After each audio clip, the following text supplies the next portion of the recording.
I've noticed the amount of team guys who have come to Christ that weren't Christians is pretty staggering. Are you seeing that same thing? I mean, have you seen that since? Yeah. And what do you think that is?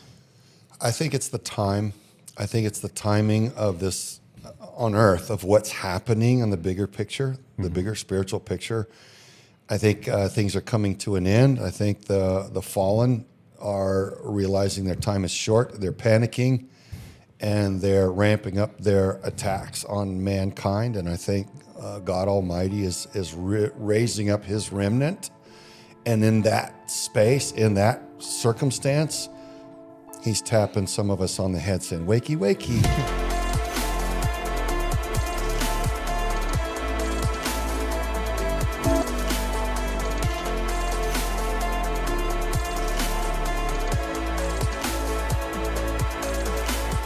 Little warrior, come, you want to serve?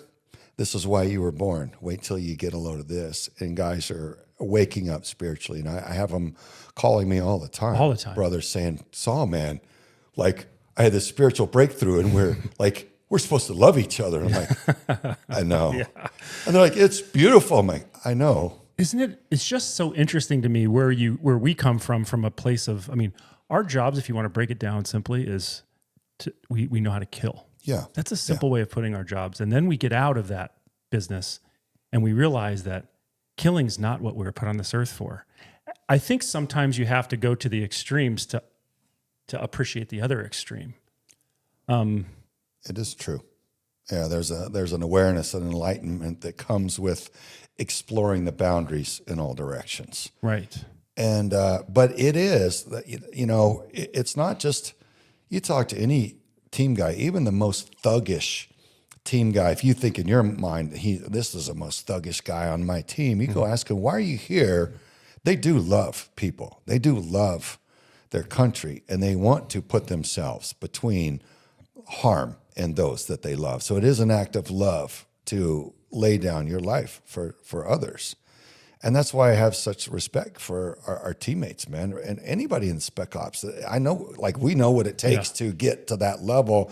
It's not easy. That's a big sacrifice. Why do that? It's not just for some get off or some thrill. There's not enough of that to justify the pain and the punishment and the sacrifice. So what's the deeper motive? And that's why as I grow older and more experienced in 60 countries around the world, now I'm starting to learn, wow, we all serve. We were pulled to this, cosmically drawn to this insane job tasking because we're wired to do it. We're wired to sacrifice everything, to put ourselves between the abusers and the defenseless, that sheepdog mindset. Where does that come from? And I think it comes from I think it's our Creator wired us to be that. It doesn't make sense otherwise to me. I couldn't agree with you more. It's not, and it's like that's kind of counterproductive or countercultural, I would say, in today's world where there's all these beta males out there just playing video games all day. But the more I look at Scripture, the more I live and I try to understand what men are here for. You said it. They're here to protect and provide, as far as I'm concerned, and I think that's biblical. Jesus says, pick up your cross and carry it. There's no better analogy for men than to pick up the cross they're going to eventually die on and carry all that weight. And I think that's what men are here for. I don't know. I wonder if there's something particular about not just team guys, but military guys who go and are willing to put their life on the line for their country, for other people, whatever that is. What do you think that there's something deeper there when a particular person, a man, decides he wants to go fight for his country? What do you think that comes from? I think it is. Greater love hath no man than he who lays down his life for his friend or his friends. And I think that's a divine inclination. I think we get our thoughts and our ideas from an external consciousness. A lot of it, there's nothing new under the sun. Right. Human species is pretty ancient by now. least 6,000 years that we can measure. And I think that's how we are wired to be. I think you've got several types of personalities, and that alpha male personality, that masculinity, that capability to bring violence is best done, and I think it's intentionally done in defense of those who can't defend themselves. So that's why I think it's a divine inclination, because that's what masculinity is for. And I think that's also why those who hate our nation are attacking those and discrediting those who protect. They're going against the protectors. Our nation's enemies are politically attacking our law enforcement, our military, the loving father, saying it's toxic masculinity, right. and the protective mama bears who stand up at school board meetings and ask the tough questions. Why do we have a FBI director calling moms domestic terrorists for standing up and asking hard questions at school board meetings? It's political, but what's behind that politics that attacks all of the protectors? There's a hostility behind it. And when you scale it back and you research it, it is spiritual. Ultimately, there is a political aspect of the spiritual warfare against mankind, and it's very dark and ugly. And you can research it, and it all maps out. It all comes together. It makes perfect sense when you look at it through the higher spiritual lens.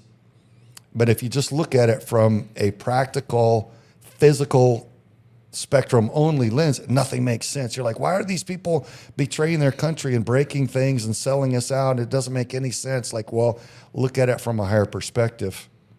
You know, it's all biblical. It says these things would happen.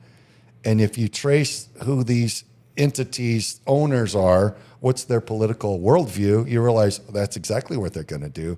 They're going to betray the United States. They're going to grind down our culture, everything that made our nation strong, to make us, to weaken the United States for overthrow without a single shot fired. They want to render all of the protectors null and void by discrediting them, pushing them out of society, making them sick,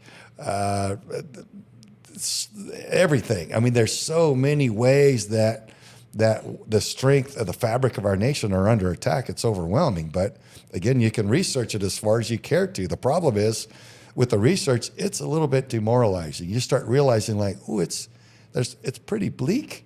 You know, if you look at it, things are going pretty badly. And then, you know, we've got an election that seems to be turning things around. So I have hope. But I've learned to look at it from a higher perspective, realize there's only one place that you should really place your hope and your faith and your trust, because everybody else lets each other down. We're humans. We're flawed, you know. Did you grow up a Christian, or did you find it later? I grew up as a Christian, but in my little boy mind at the time, I was telling myself, I just want to be outside and play in the sunshine and the dirt, and I don't want to be too religious. Right. I like Jesus. It's weird. He's cool, and I love him, and I believe, but I don't want to go too far, because I don't want to just be so narrow-minded. Right. And then, so my time in the teams, I'm sad to say, depending on what day you met me, you may or may not even have known that I was a Christian, because we may have been standing next to each other in bars, drinking and fighting, you know, and because I did plenty of that. And it wasn't until much later that I started coming back and exercising that. And it really was an ignition point when a friend of mine from the agency, from the CIA, that told me about child trafficking, and another guy from a different agency told me that it was a spiritually cloaked, a spiritually protected crime, that I was like, okay, I know enough about spirituality to know that what you're telling me is real, and I also know enough to know I'm not there. I'm not the spiritual warrior that's at that level that can go against that level of dark side spiritual protection, because I'm not advanced enough. I'm not mature enough. I'm not close enough to the Creator. So I realized I had a lot of learning to do. It was like a crash course. So, did it happen all at once, or did it come over time? It's over time. I don't think anybody could get it all at once, like a big download. I think your mind would probably vaporize if you try to process all of that. Yeah. I've had a lot of great experiences in prayer and reading the Word when it was just a whole wave of awareness would open up from one thing that you learn, and it's that enough is pretty intense, and it'll break you, it'll put you down on your face in a lot of ways and humble you. There's a lot of humility that I'm learning in that pursuit, and if I may, I'll just tell you, with me pursuing this high level spiritual warrior potential, I mean, Father, what's it like? Like what's possible? Is it possible for me to know you in this day and age, in this country now, the way that Moses knew you? Is that possible, Lord? Because I don't know you like that. And I want to see that kind of horsepower come through me if that's your will. I want to crush this evil. It's so heartbreaking, so ugly. I am so upset. I'm willing to do anything to stop what these scumbags are doing to children. So what is possible? It's possible to know you the way that Noah knew you, the way that David knew you, so many of these others. Joshua, Father, what's possible? And I came to realize it's on me. God hasn't changed. The creator of literally everything. The arrangement hasn't changed. It's just we're in a culture where we don't exercise that. And that's when I realized, okay, I've got to open up my mind. I've got to spend all the time in training. So it's almost like, Father, I want to be the SEAL Team 6 operator of your spiritual realm, and I want to crush evil. And he's like, yeah, you haven't even been to boot camp yet. Yeah. You know, and I'm like, yeah, but you don't understand. You don't hear me. I've got all this pedigree. I'm this warrior. I've got all these schools and all this, deployments and all this stuff. And he's like, yeah, read my word. This is coming to me in prayer. Specifically, read my word. And I'm like, well, yeah, that's basic, though. The Father, I'm talking about, I'm willing to do like, and he's like, just read my word. Start there, because that's where you're at. I'm like, ouch, and thank you. That's humbling. Mm-hmm. Like, he doesn't need my pedigree, bro. He doesn't need my experience. He's going to use it. He already is using it. Nothing's wasted. The journey, all the stepping stones, all the pain, the lessons learned, he uses all of it, but only when we finally give up and submit and humble ourselves and say, okay, I got nothing but this physical world stuff, and I'm up against a supernatural dark side power. I need your superior power to do anything against it meaningful. So you know what? Why don't I just submit and get over myself and say, what do you want to do through me? Let me be that vessel. And in that, it started opening up, and it's intense. Beautiful, but I think there's one human that put it as good as you can. And he said, masculinity, I'm paraphrasing, is men that are capable of violence, but who have it under control. There's no virtue in being weak. Right. And there's no more greater saying, I think, that came from man, besides Jesus, who was man and God. But there's no greater saying, I think, that sums up what a man should be. Yeah. Because I do think men, their job, not just their job, their purpose, their meaning is to protect.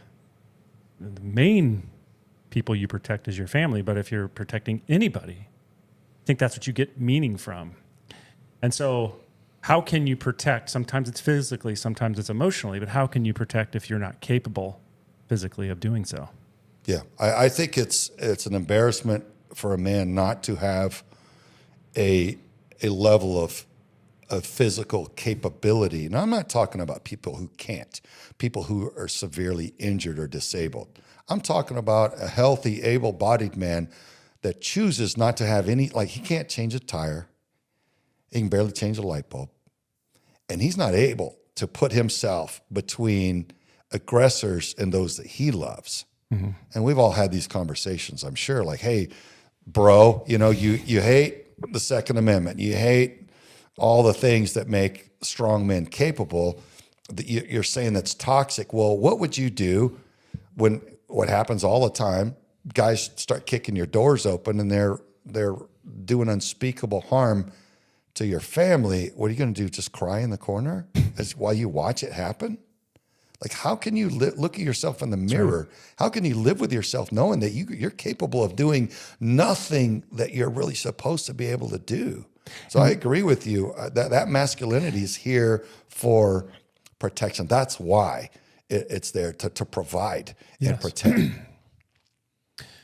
And women, they want that in a man. They don't want a man who can't protect them. So that's the union. That's the most important union of our species, is a man and a woman and bringing children into the world. And if a woman can't find a man that she thinks that can protect her, what good are you? Yeah. I feel that that's a problem in our society, where we have so many men who are not real masculine anymore. They're sitting there playing video games. They're doing the things that are not going to attract the right, your future spouse. I tell my kids, the most important decision you'll ever make in your life is the person you decide to marry. Because there's nothing more important than your family and having kids and that nuclear family. And it starts with the person you decide to marry. And if she looks at you and you can't protect her and you can't provide for her, you're useless. And that's how I see it. I don't know. I know there's so much culture out there that says, oh, we can have all these different types of families. But how is our divorce rate going? How is our kids' suicides doing? I don't think we're going in the right direction. Yeah. I got a friend who's a psychologist, and we talk about the dysfunction in our society, and his name's JT, and he helps our team with a lot of stuff. And he says quite often, and how's that going for you? Yeah. That's a good and how's that working out?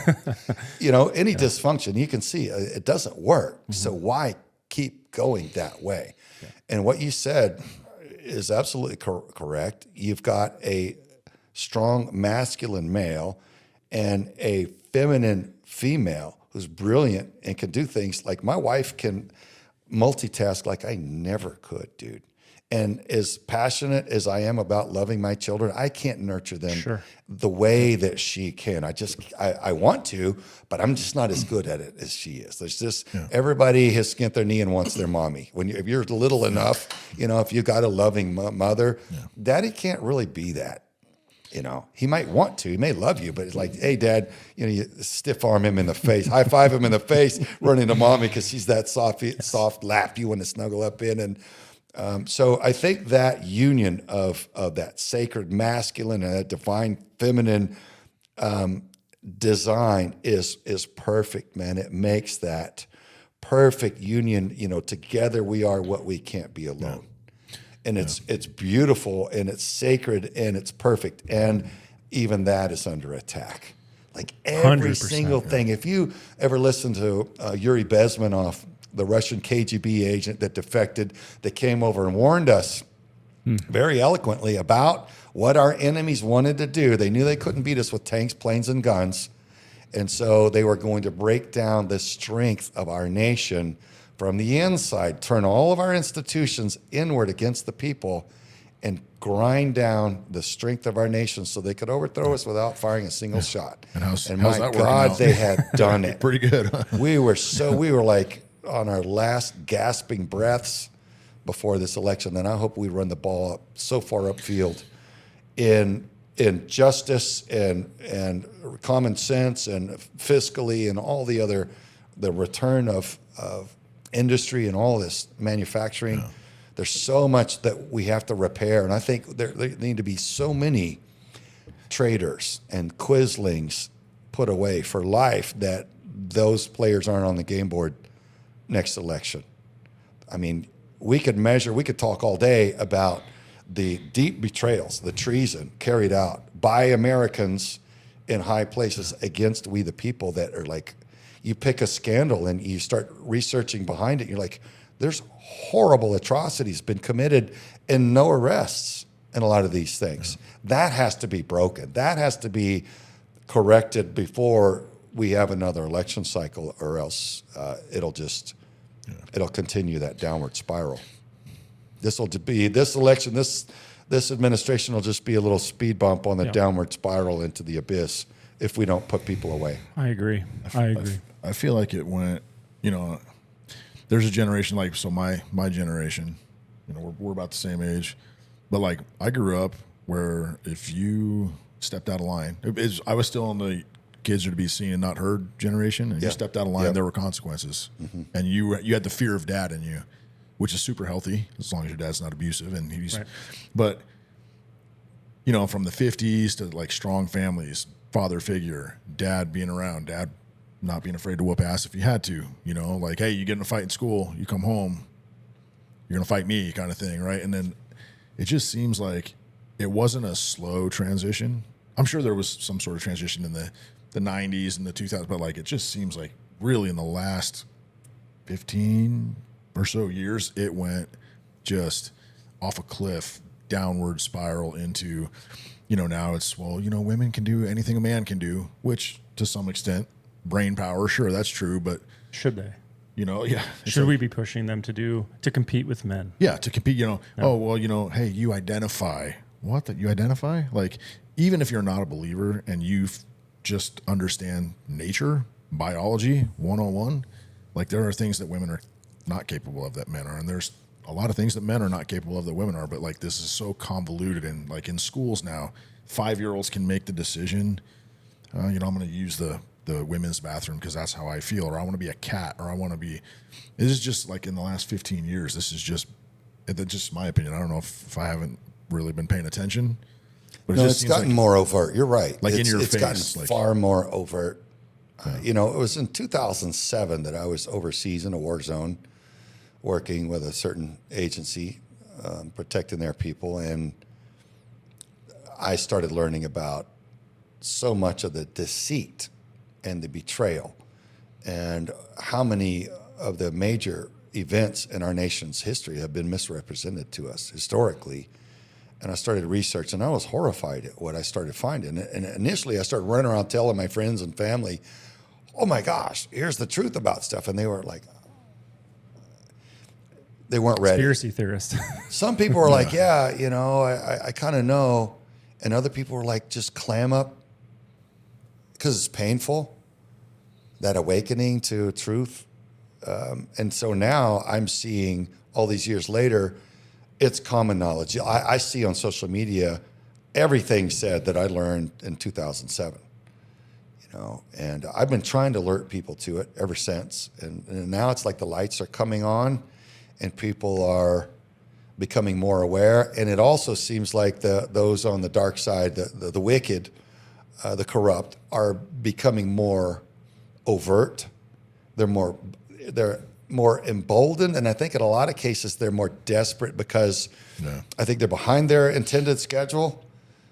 If you look at the Great Reset and some of their agenda, you know, they haven't been able to carry that out to the degree that they wanted to. I think Trump's first election win really set them back on their intended op plan, their timeline.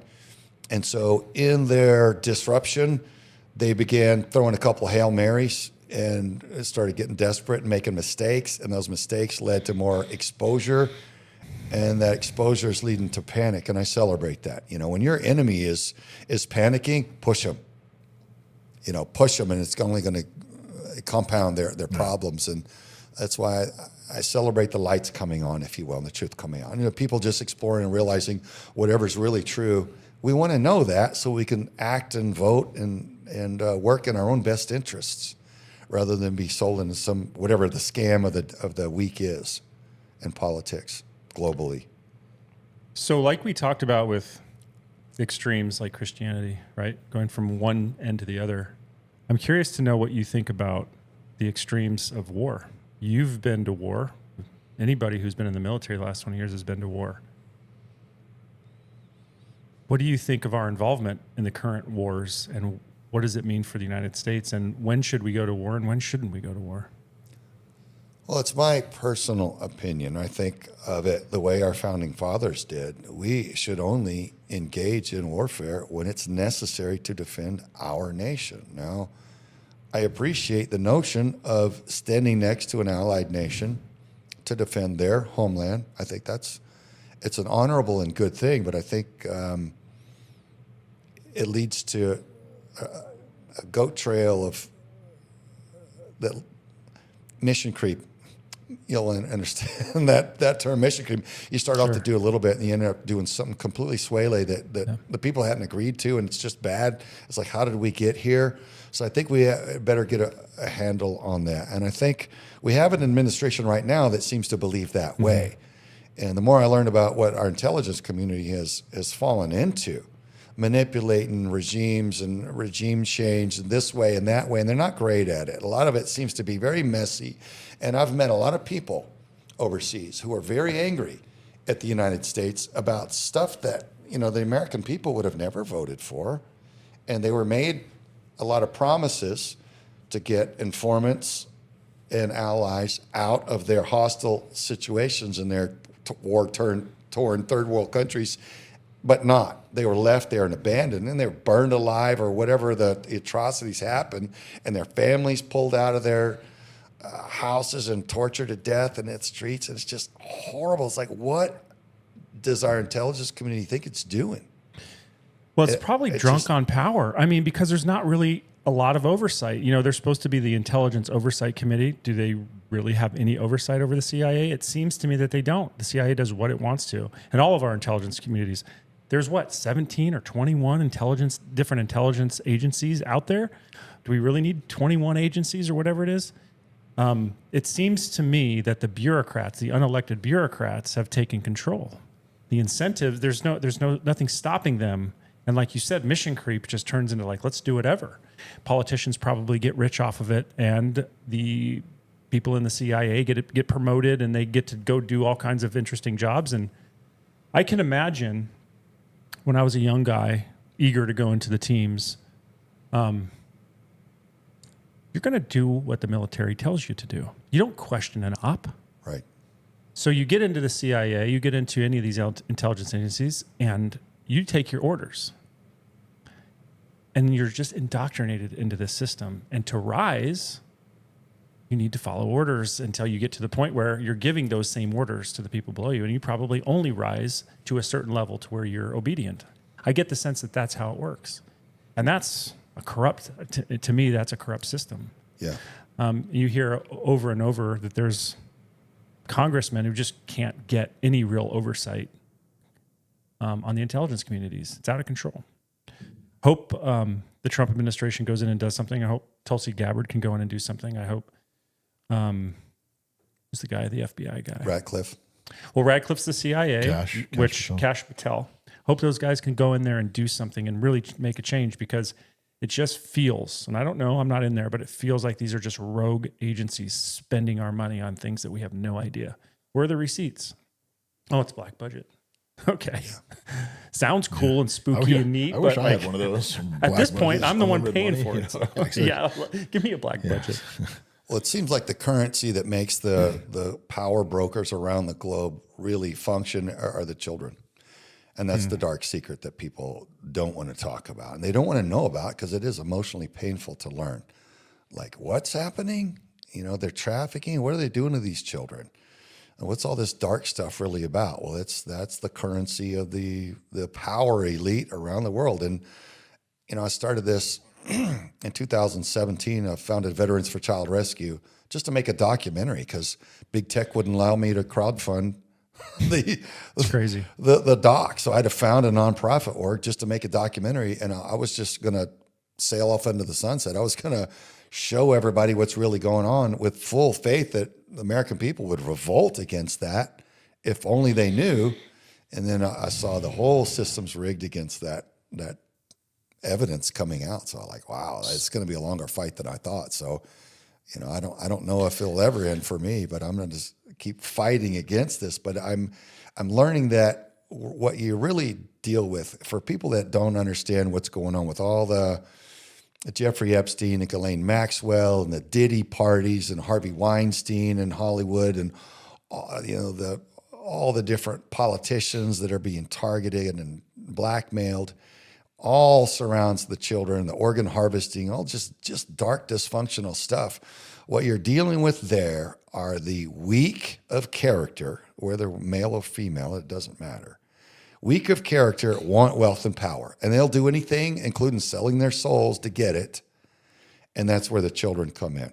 They get blackmailed, have, inappropriate relationships with a child, and we're going to video it just for our security so that, everybody's safe and nobody will see it, but we're just going to capture this, so do this thing, rape this little boy or whatever, or this little girl, and, it will just keep this aside. But that's where the wealth and power, you see people that have no capability installed into high-level official positions. You're like, that person was a bartender, or that person was an actress, or whatever. Like, they've got they're on video doing ugly things, and they're compromised. They're of no use to the American people. They're literally manipulated by our nation's enemies. And until we break that stranglehold, like, when are we going to start doing actual background checks on our elected officials? Right now, I could see holes in everything. So we do have to realize weak people want the wealth and power, and we do need to choose our personnel better. We need to be much wiser at our personnel selection of who we trust to run things. Right now, the vetting process is broken, clearly. Well, how did child sex trafficking become a thing at all? It just seems unplausible that is the center of this network. Do you have the history on that? Here's what I've learned. It's biblical and it's ancient. It's not new. And again, if you back out to the spiritual worldview, the conflict between the kingdom of heaven, God Almighty, and the fallen, you've got this war. And Satan and his minions are making war on mankind, as he has from the very beginning. Well, who are the most trusting and pure-hearted among us? Who are the most precious and innocent? Well, it's the kids, children. Of course, yeah. And who are the least protected? Who are the most vulnerable? The children. And who can they spin us to offering up to them with health care and all kinds of deceitful antics and sales tactics to offer these orphans and infants up to them? And even in the womb, there's this whole war on children. When I started really researching it, I'm like, this is horrific. What's going on here? And I started talking to a lot of the people that really researched it, reading up in the Bible. So many times the ancient Israelites put their children through the fire. They burn their children alive to the fallen, to Baal and Moloch. Oh, yeah. These they're just demonic false gods. And that's always been going on. So now it's Satan's war against mankind, Ryan, is really what we're looking at. And a lot of people, they may not understand that, or don't want to read on it or up on it, or don't want to put on that spiritual lens and look through it that way. If you don't look at it through that, it's never going to make sense. No species makes war on their own offspring like mankind does, a percentage of mankind. But that's what it's really about. And I've researched it every direction. I don't want to just psych myself in a certain belief and narrow-minded and not see the truth. I'm exploring in all directions. I'm banging on every hatch. So how do you finding out what's going on? That's what I've learned. Who are the people involved in this? They have to be. Are they hand selected? Obviously, they're blackmailed, but there's got to be a center to the organization. Was that Jeffrey Epstein? Was that the guy who was recruiting different people from Hollywood, different people from politics, bureaucrats? Like, who's selected and why are they selected to be part of this group? And what does the group accomplish itself? Is it just about power? Is there money involved in it? Is it literally just? I mean, I know it's biblical, but there's other. They clearly, I don't know. Maybe they're worshiping Satan. I'm not sure. What's that look like? What I'm learning is they target those who lust after the wealth and power and will do anything to get it. That's why they're targeted. And they're especially if they lust after high-ranking roles of influence, political power. Somebody, he was an abused child, he was beat up, he was a loser, it doesn't matter. If they want to be in a position of influence, they may want to be a star. The predators, this global power network, they prey on people's dreams and desires. Oh, you want a thing? We can get you the thing, right? We can get you the album. We can get you the big movie. We can get you into that political position. We can get you that corporate CEO job and the wealth. But here's the price. So it's that dynamic that we're seeing again and again. JFK warned us about secret societies before they assassinated him, right? Mm-hmm. In downtown Dallas. I mean, they did it right in front of everybody.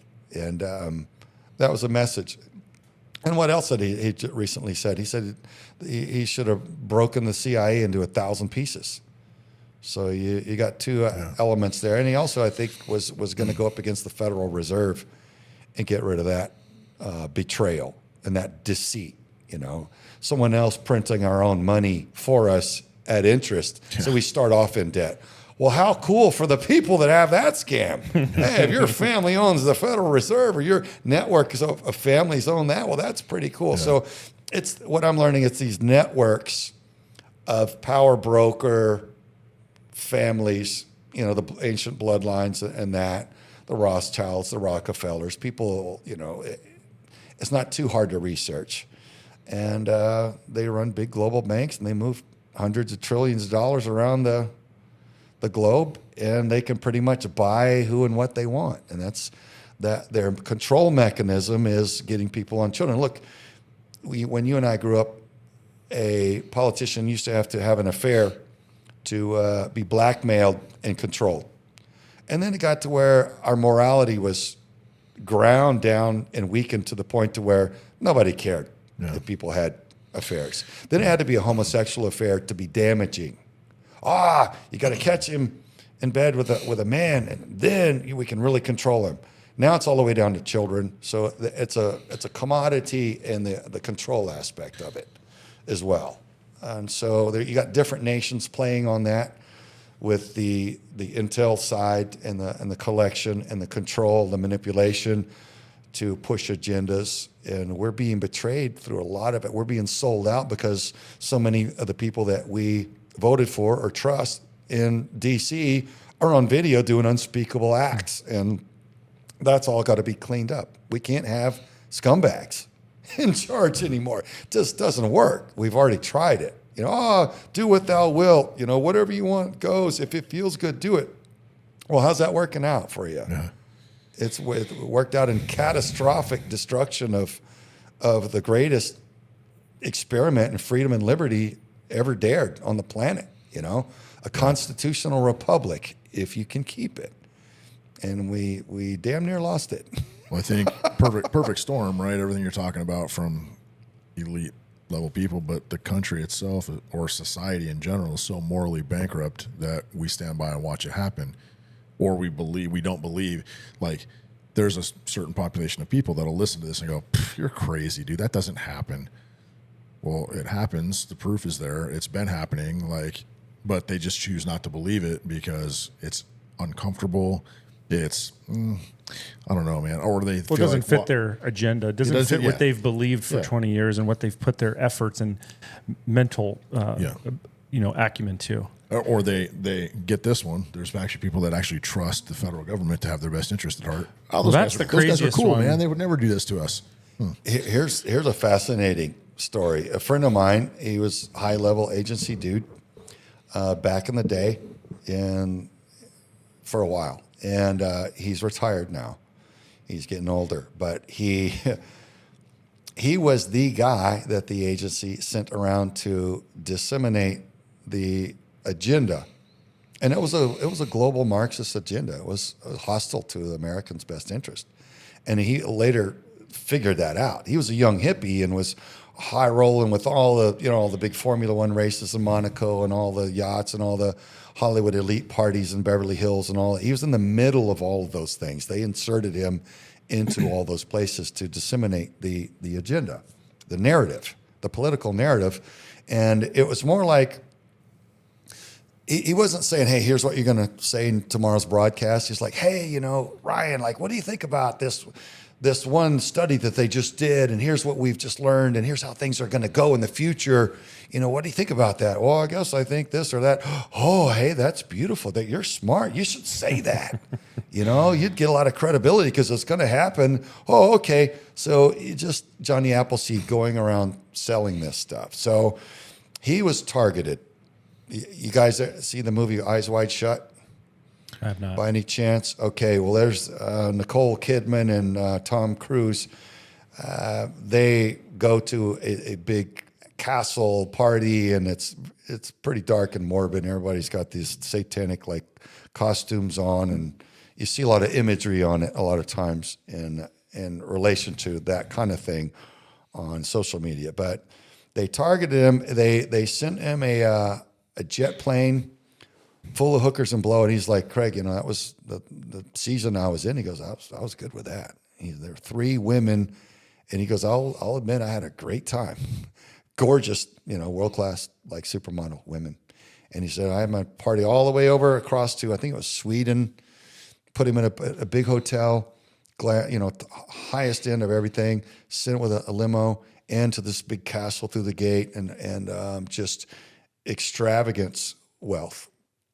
And all, people in tuxedos and women in evening gowns. And it got to where they led him down an elevator into what I'll describe as like a dungeon, but it was a room, like several floors below the castle. And there was a circle drawn, and it was a pentagram, a satanic symbol. And there was someone with a grimoire, which is a book bound in human skin, and it's Luciferian. It's an evil book with incantations and different things in it, and they were to play out a play. And he's like, "What's going on?" They're like, "Oh, well, this is just going to be a play, and we're going to act it out." And anyway, they got to his part, and he was supposed to go perform a sexual act on another man in the circle. And he's like, "Yeah, there must be some mistake. Like, this says that my character does that, and yeah, I don't do that." Just so everybody knows. And they're like, "You don't understand. Like, this is not negotiable. Like, you're here. This is going to happen. Like, this has to happen. You don't get it. The gravity of this, like, you're being brought in." And he's like, "Yeah, but whatever in is, I'm not okay with. Like, not going to happen." And he said it was a big turmoil. And finally they called somebody else came down. "What's going on?" And like, this one's not participating. Like, he's not behaving. And they finally escorted him out, but there was no ride to the hotel. There was no hotel. There was no flight home. It's like, ejected him onto the streets because he wouldn't play along with it. But that is a real world case in how they'll target someone and bring them in. "Oh, you want the best of everything? We can bring that. You just be one of us, So you have to have no ethical standards or moral decency and line at which you say no. You think that's a filter? They Absolutely, want those dude. people. Absolutely. Yeah. Look, I've worked in 6 or 7 different agencies over the years, depending on how you want to slice it. Sometimes they change names while you're in, and it's. But nobody ever approached me to say, "Hey, want to be into a cool guys club?" I had one guy once delivering me to a flight overseas, and he was saying, "Yeah, you should really join this, secret society. It's really good, and it's all the power." And I was like, "Yeah, thanks for sharing that. I don't think it's for me." And that's really it. Well, there's another guy previously in Vegas, but that was just a straight up Masonic lodge, Unless pitch. it's Fight Club, I don't want to be in. Like, yeah, you should be a Mason. I'm like, why? Yeah. He's like, "Well, I don't know. It's good. You learn stuff." I'm like what? "Well, just be a better man." I'm like, I'm trying to be the best man I can be. If there's a course, I'll take it, but I don't care. I don't understand why you'd go in a club like that. So I never pursued it, but I think they know. Like, look, the nature of the guys that you're operating with, your teams. Let's take it to a SEAL team. You get to see, like, this guy would probably go for this or that, or this guy won't. And I think it's only the ones that they see that propensity for. Yeah. Somebody like, this guy's a douchebag. He'll do anything. Bring him in and say, hey, you want the thing? We'll get you the thing, but you got to do the bad stuff. And then we own and control you. We hold the card, right? We're your gatekeeper now. We're your daddy now. And you can listen to P. Diddy say that kind of thing. There's videos of him saying, yeah, you want the deal? We control that. You know, we control everything. I'm like, yeah. Yeah, you do, don't you, you scumbags? Where do they get these kids? You know? I think a lot of the ones that they're looking for right now are no longer alive. I hope I'm wrong. But from what we're learning on the streets and the cases and the prosecutions that we're making and the survivors that we interview, we've got over 200 survivors just of one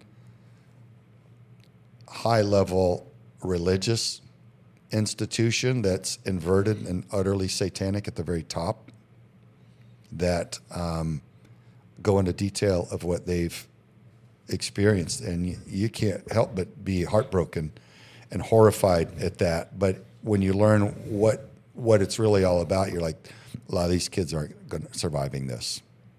I'm glad that they've recovered as many as they have. I'm thankful. That's an answer to prayer, but and we'll continue hunting. But what we really have to do is stop them from doing any more. And we've got to get in our, when I'm learning about trauma, man, what's these survivors talking about what was done to them and how, and the trauma-based programming, that's a whole different discussion. Operation Paperclip, when we brought the Nazi scientists over for for NASA, the rocket scientists to run NASA, Werner von Braun and all those guys, and then psychologists for Monarch and MK Ultra and those programs to, apparently get more out of our prisoners of war or program assassins or whatever the intelligence community wanted to do with them. But that went really down a really dark road, and that's utterly demonic. Those ceremonies and how that gets controlled and carried out is really weird and dark, and it's all spiritual there. So the people that are making big moves are into the spiritual realm. Then you got the actual people, the sheep, if you want to call them that, the unwitting, that pay the taxes, that fund everything. They're kept in the dark from all of it, like mushrooms. And that's my thing, is I love the American people. I don't want us to be in the dark about all this. I think we have the right to know what our tax dollars are being used for, and the right to say yes or no to it. So, the good news is a lot of it's researchable by now. There's so many whistleblowers coming out, and so many people who are having changes of heart, and they're coming and they're exposing all of it. And I think just we need to keep prosecuting those who are ruining everything, and it will get better. So the kids who they're using as the sex trafficking, are they brought in from overseas? Are they stolen right here from the United States? How do they get into that world? How are they brought into that world? Yeah, every way that they can get them, really, is what's going on. So a lot of it is CPS, Child Protective Services, targeting single moms, especially, it sounds like from our experience, a lot of minority moms who come here maybe from another country. She's doing her best. She's single. Mom, yeah. She's got maybe a couple kids, and she's working multiple jobs, and she's trying her best to raise her kids. And CPS can come in and say, we're the authority here, and we're deeming you an unfit mother for whatever reason we say, and we can take your kids, and you'll never see them again. We'll put them in the foster care system. So those kids go from one family to the next, some loving, some abusive, and everything in between. And then at one point, that transaction goes off the books, and that child's, it's a runaway. Nobody ever sees or hear from them again. And it's sold like a piece of meat for his or her organs, or for satanic ritual abuse ceremony or sacrifice, and that. And so that's one aspect. They're brought over the border. The wealthy can literally order children of different colors and male, female, different size, ages, or blood types. I need a liver. Bring me a child. For this. Or there's just too much crime that's not being disrupted because our key law enforcement agencies have been so compromised with a lot of this. So, Tom Homan had said right around the time that Trump got elected, I think right before, that there was about over 300,000 kids who were lost, unaccounted for in the United States. And that's either sex trafficked or labor. There's this child labor issue, which nobody hears about. Yeah. Where are they using kids for child labor? How does that even go without being noticed? Yeah, that they're admitting, right? And people are saying it's probably well over 1 million, at least 500,000. But if they'll be brought to account to admit to 375,000, that's not nearly all of them. But one of the ways that we know children are being used for slave labor are underground in these caves, like in Missouri and other states. You've got these big caverns where they're running businesses now, like cattle, slaughterhouses, and things like that for different industries, and massive. And then the news does exposés and stories on it. I'm like, this is an underground city. It's kind of like, it looks like kind of like a NORAD, an interest in NORAD or something like that, a big underground cavern, and there's just caves, and it's all been dug and for years and years, and massive space down there. And so I guess they've got more space than they need, so they rent some of it out to different businesses that run their businesses down there. And one of them is a meat processing plant that a friend of mine started researching, and he found an article and people exposing that the children were used for slave labor in that trade. And I'm like, well, that brings up a few more questions. Meat processing, where's that meat going, and who's down there making sure that that's clean? And because anybody that's worked on a ranch, a cattle farmer, they're like, dude, if you're going to slaughter cattle, you need massive ventilation. You need massive ability to wash and clean. And in my mind, I don't see how you could do that in a sanitary manner down, super deep down in the earth in a cavern in a cave. So I don't know how that works. But that's one case that I know of. Slave labor for children is used with a cattle slaughterhouse for meat processing. So how does your organization, Veterans for Child Rescue, how does it fit in it's a nonprofit, I assume? Nonprofit. Yeah. 501c3 nonprofit organization, which I founded out of necessity just to make a documentary. I thought for sure if I could show everybody what's really going on, they would rise up and revolt against it.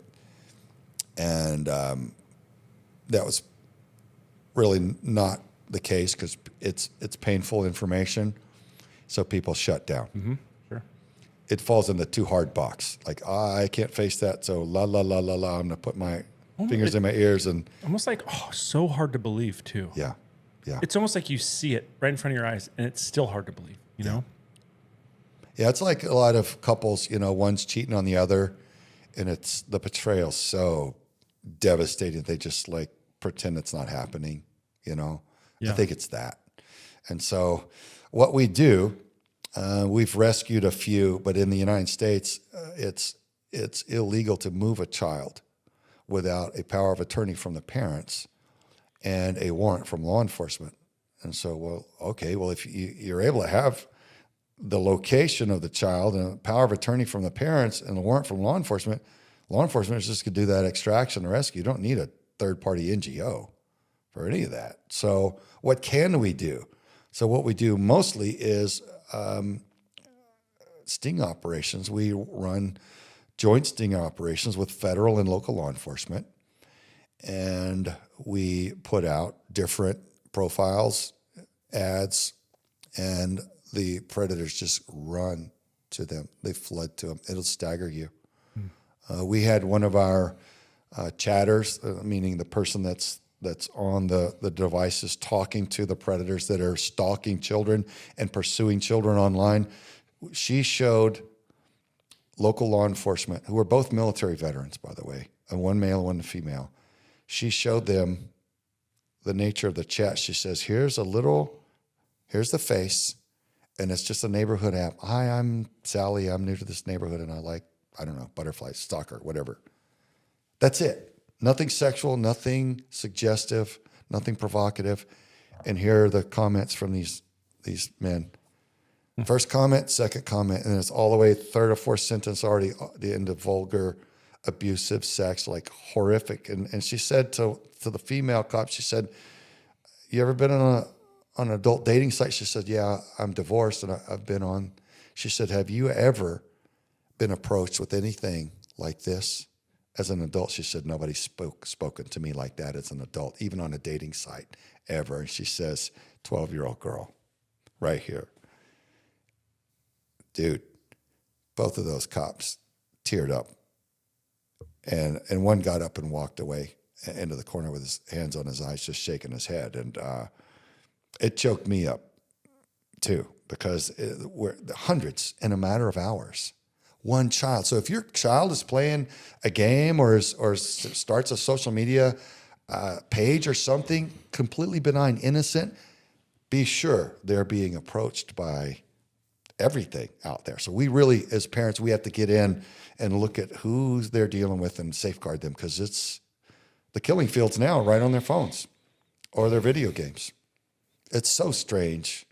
It shouldn't be. But so anyway, we run the sting operations. The predators come, and instead of getting to harm a child the way that they want, they get arrested and they go to prison. So we got 29 child predator arrests with a 100% conviction rate, and we've got 87 warrants on others.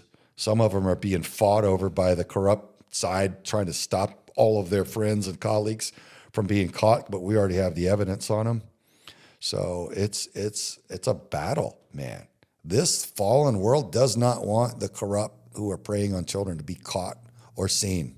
So my thing is, the reason I founded Veterans for Child Rescue in the first place is to compromise the enemy's mission. So for anybody listening that doesn't know what that means, it means to expose their operation. So child sex trafficking in the United States is a covert operation run domestically at industrial scale. So nothing runs at industrial scale without a lot of top cover and without our government having full knowledge. So do the math on that. A lot of people need to be exposed, arrested, taken out of their positions of authority. Our law enforcement needs to be restored back to legitimacy, our key agencies. And all of this has to be torn down and legitimized again. So that's why I celebrate Kash Patel and Dan Bongino taking over the Bureau. That one needs a serious revamping. I don't know how many will be arrested within the Bureau and how many will be fired, but it better be a lot, because we can watch and see the betrayal against us all that they've carried out over recent decades. So that's what we do. And we also continue to bring public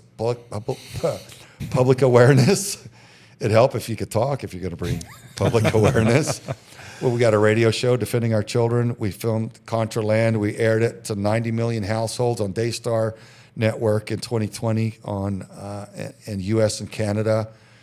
And we've got a television show, Defending Our Children, and I do a lot of public speaking in churches, and we train law enforcement, and we've got NASCAR placement and billboards, flyer campaigns, social media blitzes, every way that we can to try to just alert everybody in good faith to what's going on, so that we can just come back to a protective culture for our children, rather than this sick, abusive one that has taken place under this top cover of secrecy. So that's it, man. That's what we do. We ruin the enemy's secrecy. We tear it apart so that the locals know what they're up to and wreck their ability to operate with impunity against our precious and innocent children. Do you just operate here in Arizona, or are you? No, coast to coast. In fact, we don't operate here in Arizona except for on the border due to the corruption. And I hate to say it, but George Soros funds district attorneys' campaigns. He'll pay for their campaign to get them into that elected seat with the agreement that they will not prosecute entire categories of harmful crimes, especially child trafficking and child sex crimes. So if they won't prosecute the case, it does law enforcement no good to present them a case because it's just going to go in the trash can. So we've got to undo that. We have to fix that. We have to find out, is this DA or that DA or this judge or this attorney general funded by George Soros or his ilk? If so, they're worthless to us. They're not going to do their job that we elected them to do because he's paid them not to. So that's a glaring conflict of interest. That has to go away. That has to be replaced by that which is legitimate and righteous and in good faith. So, yeah, the good news when you see a lot that's broken, the good news is you can't swing a cat by its tail without hitting something that needs fixing. That's opportunity to be part of the change, part of the corrective mechanism. Be a hero. People, want to say nice things about what we do. Craig, that's this, you're that. I'm like, no, we're just busted up veterans with broken heart for children. We just want the harm to stop. Yeah. You can help us too. You want to use the hero word? Get out there and be a hero. It's available for everybody. Mm-hmm. We're just trying to do what we think all of us should be doing. So that's the good news, man. The opportunity is wide open. Think Trump's doing enough? Do you think in the 3 to 4 months he's been in, do you think he's moving at the pace he should? I don't like armchair quarterbacks, so I'm not going to say no. I think what he's accomplished is extraordinary. So I want to champion that and celebrate it. I haven't seen any arrests of any high-level dark side people like the Bureau now is going, we've gotten some cartel dudes. I'm like, you should have always been taking those dudes down. Show me a major child trafficking ring that's broken. Show me a major politician. Show me any of those who are head of agencies who betrayed us. Pick any of the big events that we know aren't what they sold us as. Who's behind all that? What's the whole chain of command that allowed a certain betrayal, this one or that one, to happen? Where are the arrests? I'm waiting for those. Right. And I'm not saying I'm waiting for something that's unrealistic and not going to give any credit. Until then, I celebrate everything that's been done. Good people being put in cabinet positions. Tom Homans, and I know Tom, and I have total faith in him. He's legit. He's sincere, and I have every confidence he's doing everything he can to lock the border down and get serious control on it. So. Border's doing great. Yeah, the border crossings are down. So, well, without saying too much, maybe I'll come back with another report later with what we're going to be allowed to do. But we're grateful to be a part of fixing and targeting those that are ruining everything for our nation. So it's a process. So I want to be patient and I want to be respectful of the effort that's been done and be grateful for it. So let me say that I am genuinely thankful for what all he's done. I think the restoration of manufacturing, just bringing manufacturers back and all of that, the fiscal changes will put a lot more money back in the American taxpayer's pocket and make things a lot better, but none of it's going to last, brothers. None of it. And not for 1 minute after he steps out of that office if we don't arrest thousands of quislings and traitors early on and put them away and make examples of them. And not just arrest them and prosecute them and punish them according to their betrayals and their acts of treason, but to systematically educate the American populace on how bad it really was. Here was their agenda. Here's what they were really up to, folks. Did you know that this person was literally being puppeted by the Chinese Communist Party, and what they're really out to do was this, and this. They're part of this ugly, larger campaign. Do you understand how deep this operation was? That needs to be known. Otherwise, people will pull a lever for the same dysfunction next time. You think there's some level of so for instance, right, we've been hearing, the JFK documents are going to be released, and they get released and they're all black except for and a couple little. Do you think there's some, I think we all kind of have a pretty good idea who was behind that.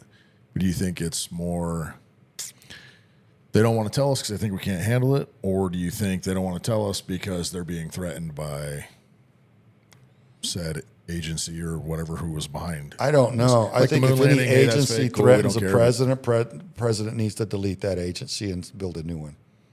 Yeah. I don't like what I hear about Black Ops funding of poppy fields from Afghanistan, funding all kind of stuff that the American people would never be okay with. I don't like that. Was it $40 or like $80 million dollars a month to the Taliban, like all this Yeah, stuff? I mean, I just don't like it. It's and especially when you find out about if an agency's willing to traffic narcotics into its own nation and traffic arms into terrorists' hands, are they also willing to traffic children because there's so much money and they could do whatever they want with that money without any oversight or checks and balances? I don't like that cesspool of corruption and dysfunction. It's bad. And I asked a guy, Jack Farmer is a friend of mine. He's on our board. He's the real Jack Ryan that Tom Clancy wrote about. His name's Jack Farmer. He's a good man. He's a legend in our national security space. He loves our country. And I asked him once, I said, Jack, why is it that somebody in our intelligence community would end up murdering witnesses to real events when once upon a time they swore an oath, to support and defend our constitutional republic? He goes, Craig, only thing I can tell you is that I think they started off maybe in good faith and they make a mistake and one of their programs doesn't work out the way they thought it would. And instead of owning it and saying, "Oh, we botched this," don't go that way, they sweep it under the rug. And like any lie, it festers and you have to tell more and more lies. Next thing you know, you're murdering families for, because they know too much and they're telling the truth and your agency's corrupt and you're like, what am I doing here now? So that's what I see. I think I don't. There shouldn't be anybody that can threaten the president of the United States, and if there is, then our system's broken. Pardon me.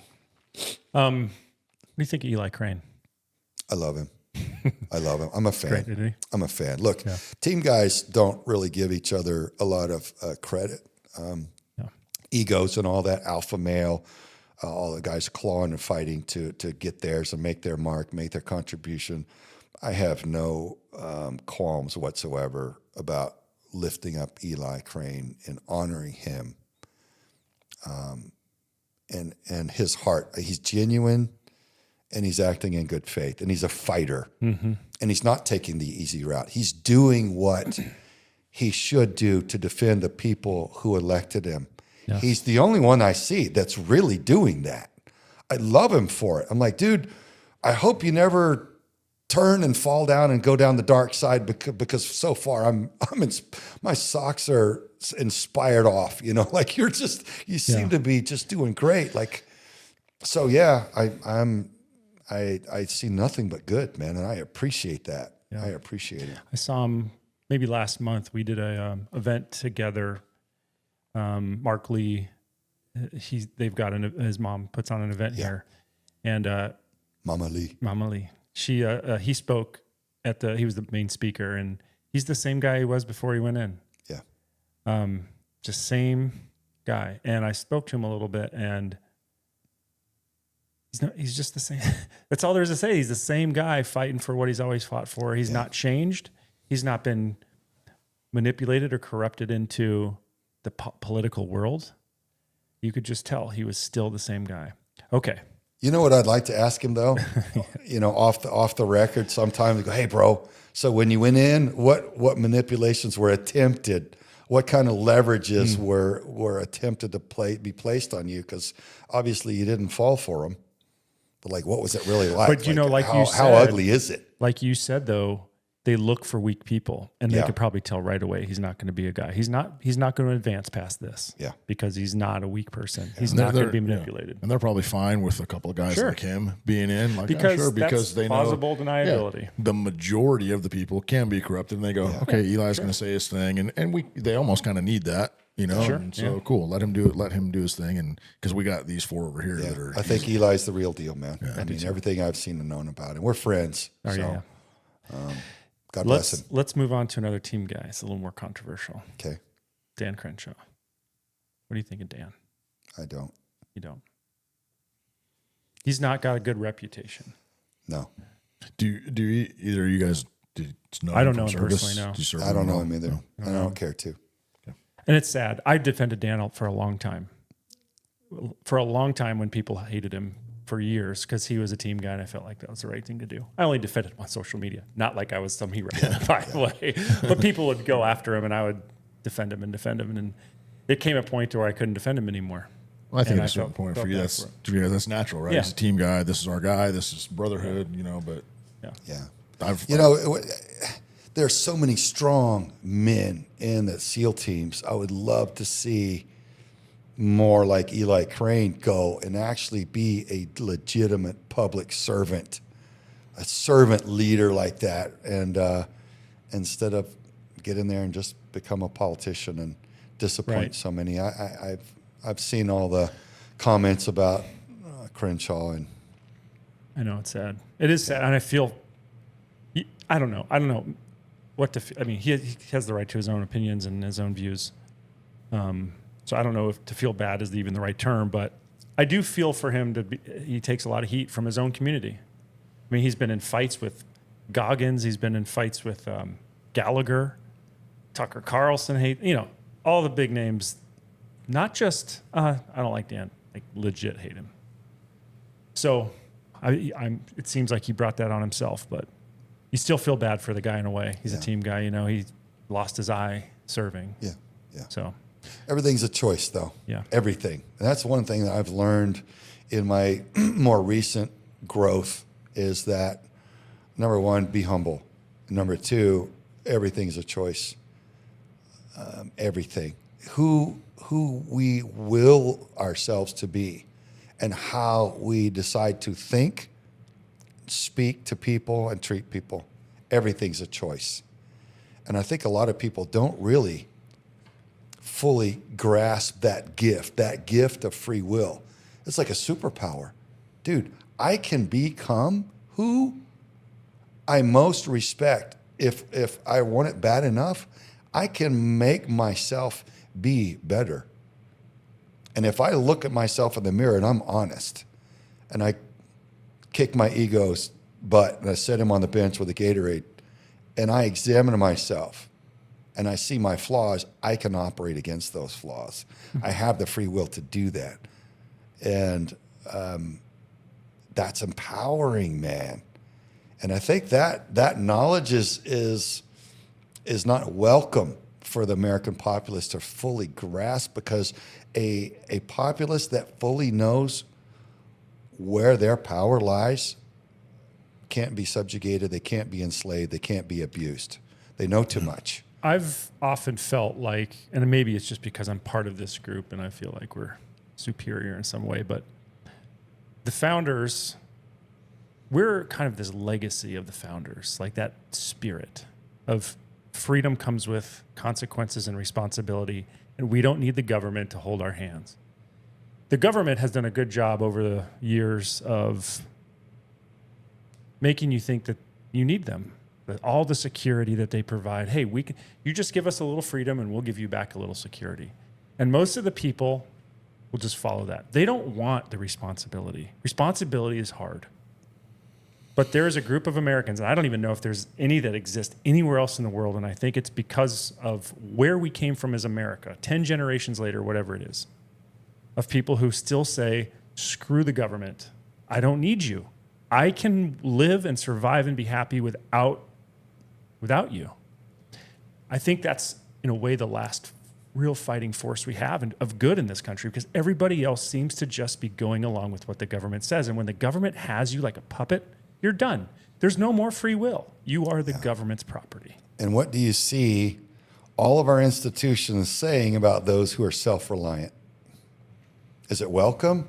Is it Of course championed? not. Is it celebrated? Because they don't have Or you. is it demonized? Ooh, Sure. they'll label it something Whack nefarious. jobs. Like, Yeah. You know, it used to be you'd encourage people, but have a ranch, have your own water, have your own cattle. Yay, go, have your own crops. More power to you. That's not welcome anymore because that disempowers the people that lust after that total tyrannical control like some kind of Dr. Evil character. It's gotten really strange. Well, and I think you go back to what we talked about, a masculine man. He's really the only one. Shouldn't say the only one, but let's just say he's the archetype of that, because he knows he can make it and he can bring his family and his closest friends or whatever along with him. He knows it.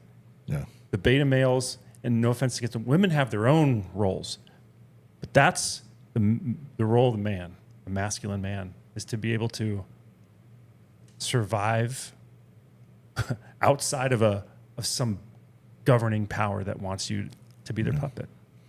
Yeah, And there's some power in that, I think. Yeah. The rest of the family, just the way things work, the rest of the family will just naturally Yes. follow that. And that's, you go to CCB, right? Yeah. They target, like, that's their thing, is we're targeting men. Yeah. Okay, why? Because as the man goes, the rest of the family Yeah. will follow. Not that the women are not important. They Women are the absolutely most important. They're the most, yeah. We have to protect them Yeah. so But that as they the can man- do their yeah. job. But Yeah. they know they can get the women to go to church easy. If you Super really easy. love women, you're not going to put them in the boxing ring with Mike Tyson, or you're not going to put them on the football field with a pro football team, right? Yeah. That's not why women are here. When you understand what a woman is and you see them in their environment, they do what we can, and it's glorious. That's right. It's awesome. And you don't want to try to morph them into something, distort them into something different and compare them to something that they're not. So one time I came in, I forget where I was, but I walked into my bedroom and my wife was on the computer. She types really fast, so it sounds like a water hose going off, like whoosh. And she had the phone pinched to her shoulder, and she had the baby on her lap, and she had a sock halfway pulled off, and the puppy was playing tug of war with her. So it's like a one-man band. The puppy's playing, and she's bouncing the baby on her lap, and she's talking to her girlfriend, and she's typing at full tilt. And then I came around to the side, and she's looking at me, and she's still typing at full tilt, and she's talking to me about my day. And I'm like, wait a minute. You're talking to me about one thing. Who's typing with your hands right now? What are you doing? Who are foreign. you? I think that's Who foreign are to you us, right yeah. now? She goes, I'm a woman. We can do this. And I'm like, that's scary. That I'm not afraid of man, but I'm afraid of that. Whatever that allows you to do that. And she laughs about that. But I don't know what it is about the multitasking, but maybe it's got to do with cooking and raising kids or whatever, and that patience and that tolerance or awareness. But she's got that in spades, and I really don't.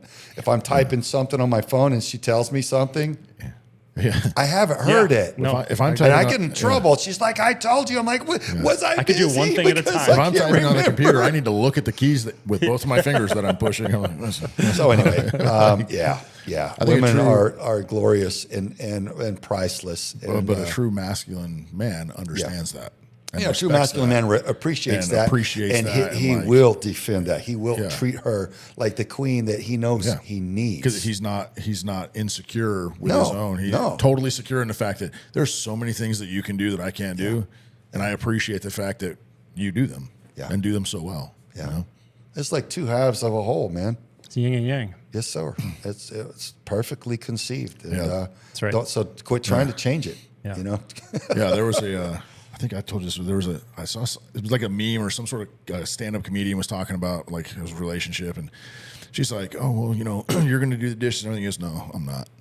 And she's like, why not? And he goes, well, can you fight? And she said, no. And he goes, I can. So I'm going to do that, and you're going to do this. It's like, Yeah, but how much fighting have you done today? I do the dishes every day. It's like- well, intuition is another thing. In our particular case, my wife will be like, yeah, that guy, get away from him. He's bad. oh yeah, They're good And at she'll that. be right. yeah, She'll be right. Yeah. yeah. And she says wise things to me, like straight from the throne room of God, it feels like. Yeah. One time she said, I was frustrated. I'm like, man, this one operation hasn't even gotten any further than it has. And this one aspect of, it is kind of delayed or whatever. And she said, Craig Sawyer, like my mom would have. And I turned to her and she said, hasn't God always been faithful to you? I was like, what? And I thought about it. I'm like, my gosh, I was getting frustrated that things weren't happening on my timeline. Yeah. Who am I? Yeah. You know, I'm just supposed to be serving and giving and learning.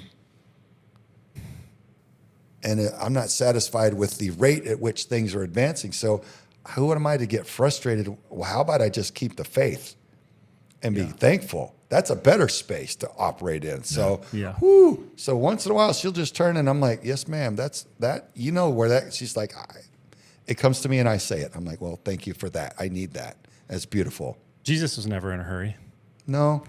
Well, dude, I mean, talk about mastery. That's And we're just, when we're filming this, we're just after Easter. And Easter, man, talk about mastery of spiritual warfare. The entire universe won everything right there. If the wicked would have known that Jesus Christ was on the earth to be sacrificed to pay for all of it, to checkmate sin, to pay for all of it, to lay down his gold card and say, I'll take care of all of this, they never would have crucified him. Then he goes down to hell, tells them what's going on with the kingdom. Here's the real deal, takes the keys to hell and death, walks out of the grave 3 days later. Hey, just by the way, you can't kill me. Everything's been paid for. We're under a new covenant now. And then the dark side's like, uh-oh, what just happened? We just got hammered. We just lost everything. So mastery, man. He's not bound by time or space. It's all his. He could do it however he wanted to. But what a compelling way to pay for our dysfunction and our rebellion, to allow himself to be tortured to death in that way. That's pretty heavy. But it's beautiful when you understand why, the why behind it. So Easter Sunday, resurrection. We went to see that. Forget the name of the movie. It's like that cartoon movie with the kids. Forget the name of it, but it was good. Went through all the his miracles and stuff, and then the death and the resurrection. So that was fun. I have an off the wall question I want to ask you. Send it. Do you believe in the Big Bang? What do you think about it? Believe in it's a weird way to say it. What do you think about that? I've theory? looked into it a little bit. I think if that's the way that the Creator set the universe in motion, maybe that's the way he did it. I do believe that he is the divine creator, and is as he spoke it to be. And I see now with a lot of scientists studying all the sound vibrations and how all of the core shapes, the sacred geometry, the building blocks of everything are all affected by sound vibration. It makes sense that he literally spoke the universe into being. I used to think that was a metaphor, but I think now that was probably literal. And whether it started from one spot and he expanded it from there, or it happened a different way, I really don't care.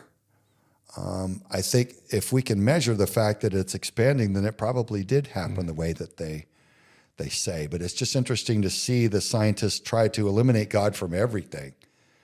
They'll study his creation and study how things function, but not why. And they can't answer any of the whys. Yeah. But it's built into science and the way you think.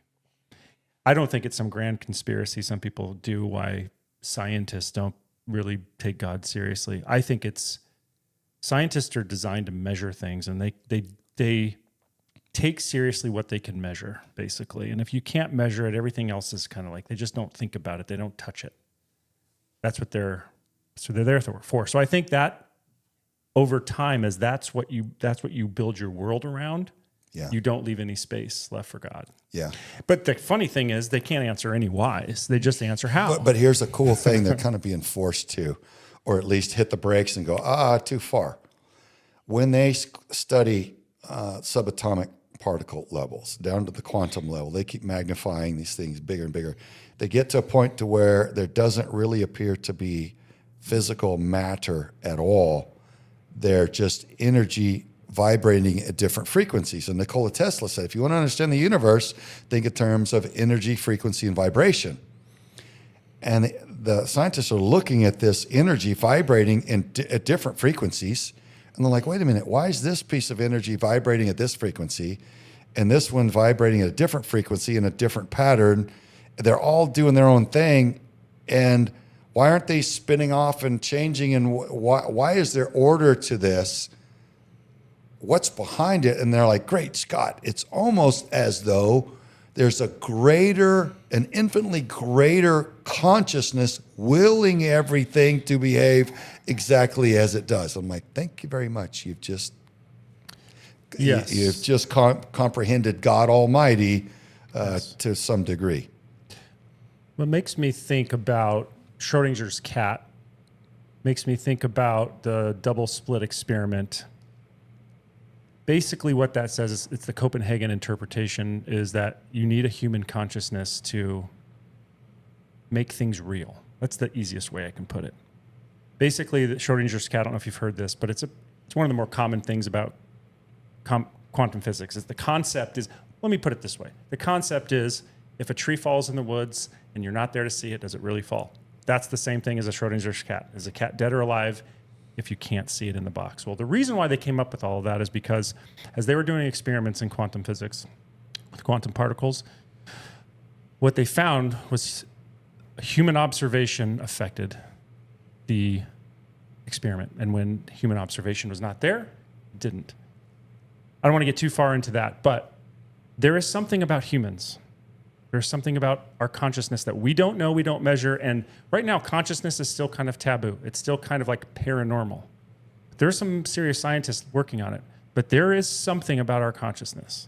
There is something there, whether it ends up being our soul, something outside of our physical body that is meaningful. Don't know what it is yet from a science standpoint, but that starts to cross itself, I think, into the spiritual realm. Yeah. And I see some connections there for sure. Oh, absolutely. You can't look at the double slit experiment as one example. Mm-hmm. Is it a particle or a wave? Right. Well, that depends on whether or not it's being observed. How do it know? Yeah. How do it know?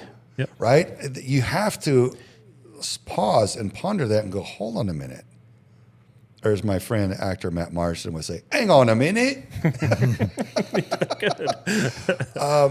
That begs some very, very spiritual, a higher level question of why does a photon of light behave differently whether or not it's being observed? Yes. What sense does it have of whether or not anybody's watching? Yeah. How does that function? That's a fascinating question. I think it causes you to consider at least a higher consciousness and what it's all really being controlled through. Yes. There's one level more that I'll probably go to and I'll stop, but there's that concept of entanglement, and that's basically when subatomic particles are entangled and you put them together, they entangle, and you can send them across the universe and they can talk to each other immediately. It's the only thing that we know of that can break the speed of light. It's immediate communication no matter where you are in the universe. And so entanglement basically, does our consciousness entangle with these particles around us, these things, these entities, maybe you and I, maybe us, I don't know. We don't know anything about it. We're starting to see some pieces that are like, that's interesting. That's interesting. We know these little things. We don't know why, but we know. We've done enough experiments in our labs to understand that entanglement is real, that the double slit experiment's weird, but it's real. Yeah. And it starts to make you think. There's something else there that we don't know. And science isn't telling us the whole story. They surely aren't telling us why. They might tell us how. They're putting a puzzle piece, in front of us. It's interesting times. It is. Well, the Russians did an experiment on a rabbit. They put her offspring in the laboratory, and they took the mother and put it on one of their nuke subs, took it way offshore down to the bottom of the ocean, thousands of miles away. And at a certain instant, they killed one of her offspring, and they had her completely hooked up with a bunch of monitoring equipment. Yes. And at the instant they killed one of her babies, she went completely freaky Jason. Wow. Completely spazzed out. How did she know? Why did she know? And I think it's related to the way that mothers a lot of times know when their son dies in battle halfway around the world. Yep. I know he's dead. My son. Yep. How? I think it's what you're talking about. And I mean, for me, I had a dog that lived to be 18, and I was at SEAL Team 1. It was my first SEAL team. It was my first deployment. And I was overseas, and I called my mom on a weekend. I said, hey, what's happened to my dog? And she goes, what do you mean? I said, well, she's gone. I can feel it. And she said, tell me more. I said, well, she's dead. I feel something very like she's gone. And just tell me. I'm big boy. You can tell me, it's okay. Love her, but, and she said, well, Craig, I don't know how to tell you this, but she's sitting in my lap. I'm petting her like as we speak, I'm petting her. She's fine. And I was confounded. I couldn't understand. I'm like, I don't understand where this feeling came from. It's so strong. So that's okay. Love you, Mom. I'll talk to you. I'll call you in another week or two. Hung up. Next time I call her, she goes, Craig, within like 4 or 5 minutes. Wow. From the time that you hung up, she was gone. Wow. And she'd run out. My mom had let her out the back door. She'd run around the house, and my dad was leaving, and he had rolled over her. This 18-year-old dog. He walked in holding her, and he goes, I felt the bump, and it was her. Why? How? She was in your lap when I left, and she goes, no, she wanted to go out the back door, and she must have miraculously like boogied all the way under his car. So I felt it though before it happened. So there's a lot of stuff we don't understand. There's things. So I like going down these rabbit holes. They're fun. I don't know if you do or not, but I'm going to keep going. Sure. So there's things like documented. I mean, the CIA had a program of remote viewing, premonition. It could be that the humans lost the ability to do this. Maybe they had it at some point in time, but because of whatever, the fact that we don't need it for survival, or we don't need it. Like on Steve Jobs, son of a bitch. Right, yeah. That's the iPhone. Exactly, yeah. Or, maybe there's an interdimensional thing going on. And I know this leads me into another question for you, but I know I saw a post that you said something about aliens being interdimensional or something. And I've the more and more that I talk about this with people, the more people think like this interdimensional force, not this interplanetary force. So anyway, I'm kind of getting off track, but what are your thoughts about that? Do you think there are extra dimensions, or do you think it's really just all here, right, in these 3 dimensions of space and one of time? No, I think there's clearly multiple dimensions, and the scientists can even figure that out. And that's not really debatable at this point. As far as I understand, I think that's pretty well accepted. And I think, we're dealing with a spirit realm that's in a higher dimension, and we're being affected by that. So you can choose the good thoughts, the ministering spirits. The Bible says that the angels are, hey, do the good thing. You can do this. Or, the demonic, hey, do the bad thing. You suck. You just might as well do the bad thing, and destroy the rest of your life. So I think that's the case. And with the aliens, man, I used to really study that, man. In the 90s, I was doing an advon for a trip, and there was a bookstore that was all about aliens, and I would just rent all kinds of stuff and videos and just consume to try to understand what was flying around and what was the nature of it. And Bob Lazar and all the reverse engineering and all of it. I went down all those rabbit holes, and I finally came to the conclusion that, they're not interstellar spacemen from the future or from afar, from different physical planets. They are the fallen or their offspring, and they are interdimensional, not interstellar. So they phase themselves into the third dimension here whenever they want to. And that's what we're seeing. And people say, well, why don't you think they're from the future or something? I'm like, well, why would any spacemen from somewhere else or from the future come here and disappear instantly when rebuked in the name of Jesus Christ? Why would they care about some ancient political or ancient religious figure on one of the billions of planets, right? If they're whizzing around the universe and they're advanced, why would they care what you said about some ancient religious figure? They wouldn't, right? That's logical. Let's talk about science, logic, that they wouldn't care. It wouldn't matter. There's over 400 cases documented of people saying when these gray aliens came to try to abduct them, they would rebuke them in the name of Jesus Christ. These things would disappear, never to return. Some of these people have been hounded and haunted by these things. They speak the name of Jesus and rebuke them and disappear and never return. So to me, that means something. What does it mean? I think it means that they are manifestations of a dark, nefarious, interdimensional force that is that submits to the authority of the name of Jesus Christ. That's what that scenario means to me. It's pretty deep. Yeah, I don't think I've ever heard it. Yeah, I never heard that. I've never heard that explanation before. Yeah. Punch it up and research it and dig. There's a lot of people talking about what they've experienced and stuff. And I've had a team guy. I won't say his name because I don't know if he's ready to come forward. He had something manifest in a hotel room. They were coming back from a deployment, and this big. It was like he described it as being like 9 or 10 feet tall. It was like hunched and over, like too big to be in the hotel room. And it came over, big, long, bony fingers, and was crushing him through the bed. He says, I think this thing was going to kill me. It was so strong. It was just crushing me down into the mattress like, Durr. And he's like, I wasn't a believer. He goes, I wasn't a Christian. And he said, I didn't know what words to say. In desperation, I just yelled out, God help me. In my mind, I couldn't even speak. He says, I had sleep paralysis.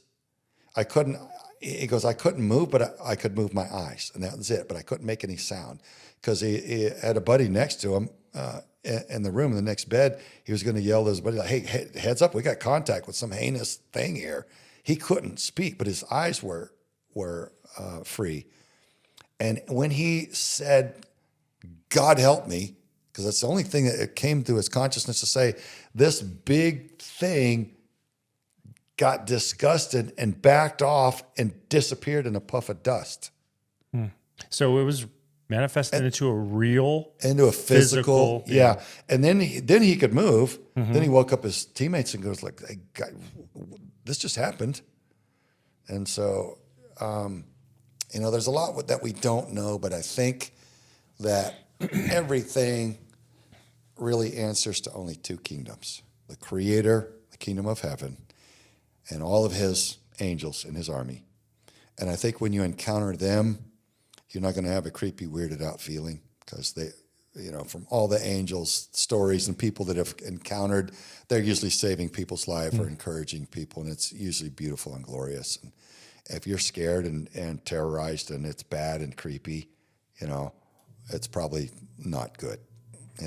You're dealing with the fallen. Yeah, there was I went to my daughter was checking out Christian colleges, and there's a Christian college in Joplin called Ozark Christian. And I think 2011, they had a nasty hurricane come through.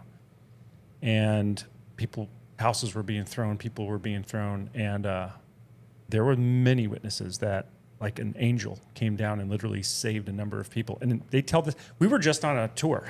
We were literally just on a tour. I think they have a monument or some kind of statue in remembrance of this angel. Like many people saw this, and like this is part of their history of this college now. It's like this is what happened, and kids were being interviewed afterwards about how were you saved, and they would say, yeah, I saw this angel. It's crazy. Like makes you tell the story about a team guy. It's like there's so many stories out there like that, still kind of pushed to the edges, and like, is it real? Is it not? But so many stories. They can't all be fake. They can't. Yeah. There's to some degree they're real. Whatever degree that is, whatever dimension they're in or from, there's a reality to it. So, anything else? I think that's world peace. Let's solve world peace. Yeah, I do think. I asked you the question about war, and from my personal standpoint, I think you go to war and you see the devastation of war, and makes you want peace more than anybody. I just was listening this morning to a stat. People who have men and their families who have been to war are much more likely to vote for people who want peace and who promise peace. Isn't that crazy? Yeah. That's kind of crazy, Yeah. but I guess it makes sense, but it's counterintuitive. It is logical, you know. I mean, if you look at it as a protection, a mechanism, and an act of love to defend those that you care about, then you would want peace because it's expensive. And I do have a problem with those who just pull the lever for war at every turn of the hat and every contract, without sending their own kids or going themselves. Well, because man, I don't know how many teammates you've buried, but it's painful, man. It sucks. Well, and then you bury your own teammates, and that's hard. But then you have kids, and then your kids get to the age where that's a different ballgame. Yeah. Should I serve? Right. And is it going to be in good? Is it going to matter? Well, and especially now when you start to hear these European countries talking about sending their troops over to Ukraine, and I'm thinking to myself, not a chance. Am I going to, let's say worst comes to worst and the United States has a draft and kids are going to Ukraine because Ukraine doesn't have any more men to fight their war. Not a chance. Not a chance in hell. Right. Would I be okay with that? Would I let that happen? Not a chance in hell. Yeah. That changes things, I think, when you have your own kids and they're in that position. I think maybe, do you guys think too, I mean, you guys have been, but especially right now, the United States, everywhere there's the SEAL teams and special ops is so glamorized in Hollywood that people are like, dude, I want to do that. That's awesome. That's how they lured us in. Yeah, and then you guys get all trained up, and you're like, dude, I want to go do my job. This is badass. Yeah. And then after that comes not only taking life yourself, but then watching your friends around you die. So then, and not just die, had a heart, like in horrific manners that you're seeing that the human brain isn't supposed to process that. Yeah. So now you come home, you're like, look, I did my job. I'm happy that I served. I did what I did for my country. But now it's like, dude, I definitely do not want my kids to experience the horrors of those things. Yeah. I don't know. I think when the Bible prophesies that there will be wars and rumors of wars, the Creator's not bound by space or time. So obviously he knew man's tendencies and how it would go, given the list of possibilities. And he knew that these warmongers, these big, the military-industrial complex, would get off on making trillions of dollars by making war, right? And that it would become a big business. And so that's why there would be war everywhere, because everybody's making a fortune off of it. But they're not sending their kids. They're sending yours. They're sending mine. Yes. So I think that dynamic of it being such a big industry is obviously counterproductive and needs to be re-examined and carefully. We need to do some soul searching as a nation and make sure that we only make war in defense of our nation, and when absolutely necessary. And when we do, we don't dance around. We don't tip tap. But we're not over there to be a police action. Go drop the hammer, make it stick, send the message to make sure everybody understands the consequence. Withdraw, come back home, and let these men plug back in with their families and repair the damage in their absence. Is that so hard to understand? I mean, I've thought this for years and years and years. Why are we nation building? Why do we think we can go over there and install democracy into thousands of year old cultures who've never known democracy? Who do we think we are? What business is it of ours? That's a better question. What business is it of and why would we send our own kids to go fight somebody else's war? I think, I think. Has it ever worked? Like not successfully, like really not in our long-term, lifetime. Not in our lifetime. In Iraq, I've worked over there a lot over the years, and when we'd first wrapped up the ground war over there, the people were asking us, like, why are you here? Why do you want to occupy us? I'm like, nobody's told you that we don't want to occupy you? They're like, no. I'm like, well, there's failure number one. Why don't we control all the radio stations and TV stations? Why aren't we dropping leaflets on everyone saying we don't want to occupy you?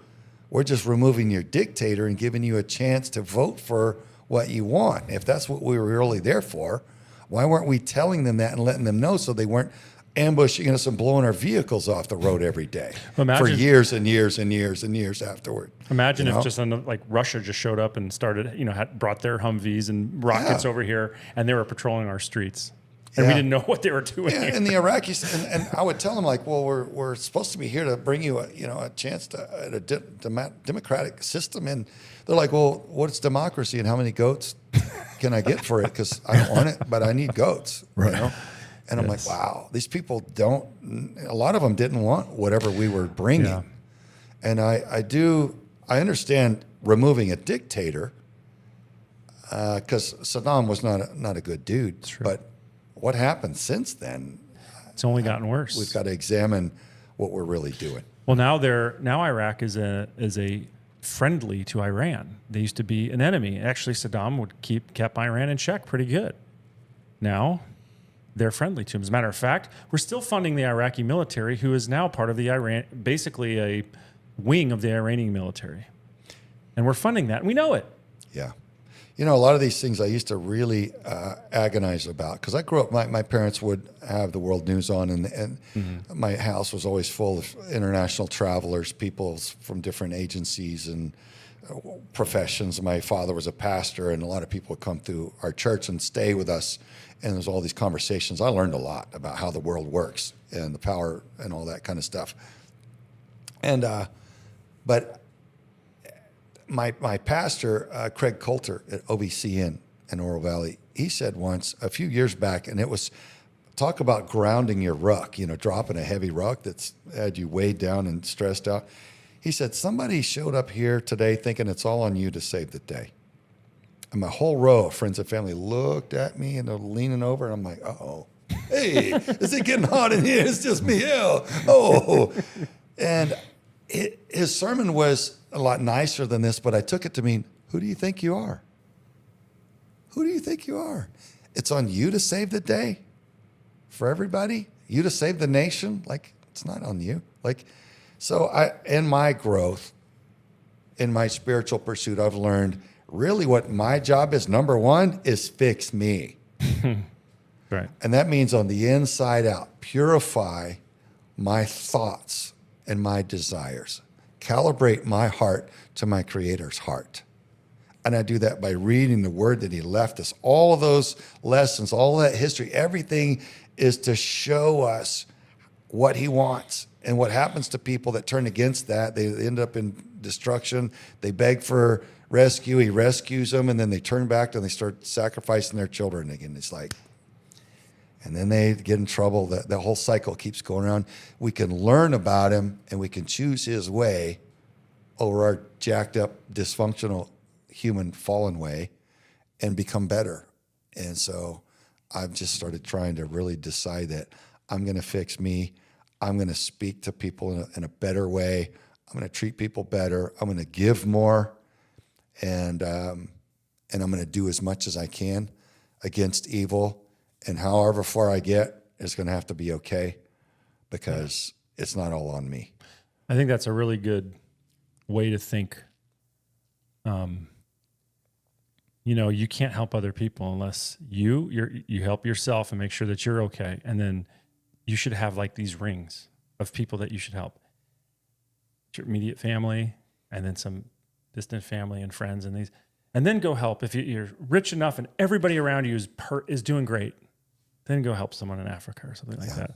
I think we've got this false sense of like we should be helping all these people in other countries. Why don't we just take care of ourselves right now? Let's focus on making sure that the people around us, then that will spread. But if we don't even take care of the people around us, including yourself, how are we going to help anybody else? We're broken as anybody else. Well, brother, you said something early on about all these team guys finding Jesus Christ, and I want to ping on that for a sec. I look at this spiritual growth of mine as building out the room in my house that I'd never quite finished out. Like, I'd made a great den, built a great kitchen for my wife, great bedrooms, bathrooms, slamming. It's a great pad. Everything's nice. So that one room, the spiritual room of Craig, I'm not, it's okay. I'll finish it one day. And when I really went in and started working on that room, it became It looked like just a normal room. And when I get in there and start working on it and developing it, it's like got this huge rock fireplace and this giant epic window with mountains outside and this smoking deck where you could burn cigars with your brothers and all this cool stuff. And it's like, it's better than you ever thought. Like it makes all the other rooms in your house look like it puts them to shame. And you're like, why did I wait so long to build out this room? It's so important as a man, as a masculine man, who we are. You got to know why you are. Mm-hmm. How many guys do we know? They don't know who they are, why they're on this planet. You know? Yeah, a lot of guys. King David was a man after God's own heart. And he was the baddest warrior that's ever walked the face of the planet. So if you have love in your heart, and if you love the Creator and your relationship with him is good, dude, everything else is gravy. Well, I think too, we go back to these extremes too, and SEAL team guys have seen some of the worst things, and they think probably you're young and you're eager and full of testosterone, and you think that's going to make you happy. And you realize as you get older, especially as you have a family and have your own kids, like you're looking for what's the real purpose. Like, you know, going out on missions is not the real purpose of life. It's something to do. There's some good in it. But I think there's this search. You've seen hell, and you want the better side of that. I've seen some of the worst. I didn't say that. Worst is not a good word. Some of the wildest guys in the teams come to Jesus recently. Yeah. I remember showing my wife. Remember this guy? Look at him now. And she's like, wow, never thought I'd see that. Yeah. And it's great to see, like fully sold, fully in. Yeah. Yeah. It's beautiful, man. Beautiful. It's intense and there's so much healing that happens. And, you know, it's like tissue. If you've got scar tissue, everything's all torn up and scarred. It doesn't work right. It's stiff. It's slow. But when it heals, it's everything. It's potential. It's able to maximize its potential and do everything it's supposed to. We're that way too. And spiritually, when we become complete, we become a whole man. Everything that our Creator intended for us to be, dude, now you've got everything covered. You could be more complete. And look, how many people are planning for retirement? Well, they're going to retire at 60 years something or 70 something years old and live another 10 or 20, 30 years max. What eternity is infinity. It literally has no end. Why isn't that the retirement we're planning for? The Bible says this life is like a vapor of smoke compared to that. Well, I want that. I want to be in the right place. That destination for that retirement, I want to be there, not the other place. Because, you know, reading the descriptions, they don't compare. Yeah. And I want the place where everything works well and people are awesome and it's cool, you know, not the place where everybody's screaming and they're jerks and they're, you know, it's just all the stuff that you hate. So, you know, that's where I'm at, is just seeing my brothers find this meaning and this purpose and this why they are. Yeah. And so much healing and relate to each other with so much deeper respect, and they can look at each other and genuinely say, brother, I love you, man. Like, you're epic. You're a fantastic warrior and team guy. And I respect you because of your bravery and your talent. And you covered me in that firefight. It was epic. And you don't have to be drunk to say it. Normally, like right? It's like, yeah, I love you, bro. And then the next day, you're like, yeah, you know, you're calling each other names again and cutting each other down. But I'm just seeing these guys, hundreds of them now. And there's networks of them, and they're finding and they're learning, they're growing, and they're sharpening each other, and they're growing as warriors, and they're becoming stronger than they ever were as warriors and men. They're not afraid because they know whose they are and why they are. And it's like, these are the most intense, capable warriors I've ever seen in my life, because these dudes are healed. They know who they are, and they know where the power lies. And these dudes should be feared because they know what's up. But they're not going to go around thugging and breaking stuff. But you cross them, you're going to be toast. So it's beautiful to see this happening in our community, because as you and I know, it takes a lot to get that trident and to stay there to any period of time and go to war and fight and serve. and it's a sacrifice. And if you understand where that comes from, like when Moses asked God, what do I call you? What's your name? Who do I tell him sent me? He says, I am that I am sent you. The Lord of hosts. Well, I am in Hebrew, the language at the time, is Yahweh, and Lord of hosts is Sebaot. So Yahweh, Sebaot is I am the commander of the armies of heaven. Our Heavenly Father is a warrior commander? That's who he calls himself? Dude, no wonder we're wired to defend those who can't defend themselves. Our Creator made us that way. He's that way. So I think a lot of warriors, there's a wide open door to connect to the one who loved you enough to create you and give you all your skill sets. And there's healing, and there's beautiful empowerment and wisdom to learn from, and a fantastic future because of it. Oh, dude, I love that. I love it. And we're pushing the edge of time here, but that's such a great way to end, kind of where we started. Such depth, man. So cool. So cool. So I just want to say thank you. I appreciate everything you do. You're an awesome man, and I appreciate that. Well, I'm learning and growing, man. So I appreciate the compliment, and I appreciate you having me here to cover some of the topic. And I do hope this resonates and empowers some people. You know, if I can learn a little bit and share with you, and you can learn a little bit and share with me, we're both, we're all better off. Yeah. So I like that collaboration, and I'll champion your show. I'll push this out there and encourage everybody to see it and watch it and let it grow. Thank you. I appreciate it. Yeah, brother. All right, Craig. Thanks. Thank you. Thank you. See everybody.